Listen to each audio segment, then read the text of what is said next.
Mtazamaji, karibu katika ITV Digital Updates. Mahakama ya wilaya ya Ubungo jijini Dar es Salaam imeagiza kutolewa hati ya kukamatwa na kufikishwa mahakamani kwa washtakiwa wawili walioshindwa kufika mahakamani bila kutoa taarifa rasmi za kutokuwepo kwao katika kesi ya wizi wa mtoto.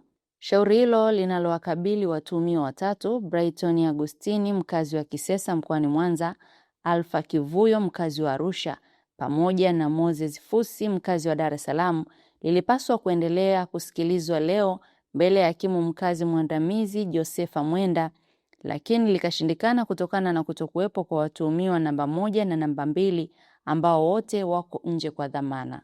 Kutokana na hali hiyo, hakimu Mwenda amesema mahakama haiwezi kuendelea kusikiliza shauri hilo bila uwepo wa washtakiwa wote, na hivyo kumwagiza wakili wa serikali Happy Chacha kuhakikisha hati za kuwakamata zinatolewa mara moja dhidi ya watuhumiwa hao wawili. Shauri hilo limekuwa likivuta hisia za wananchi wengi tangu kutokea kwa tukio hilo la kushtua lililotokea Agosti 26, 2025 katika wilaya ya Ubungo, ambapo mtoto mwenye umri wa miaka 3 alidaiwa kuibiwa akiwa nje ya nyumba yao akisubiri gari la kwenda shule.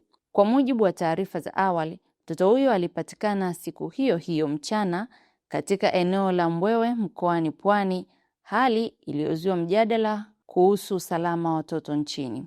Katika maelezo yaliyotolewa mahakamani, ilielezwa kuwa mtuhumiwa namba 1 Brighton Agustini amekuwa akishindwa kufika mahakamani kutokana na matatizo ya kiafya yaliyotokana na kipigo alichodaiwa kupata kutoka kwa wananchi wenye hasira kali siku hiyo.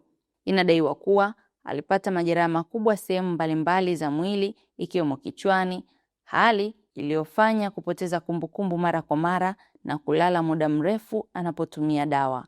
Aidha, kuhusu mtuhumiwa wa pili Alpha Kivuyo, hakimu Mwenda amesema mahakama haitambui cheti cha ugonjwa kilichowasilishwa kwa niaba yake, hivyo amesisitiza kuwa anatakiwa kufika mwenyewe mahakamani kutoa maelezo rasmi.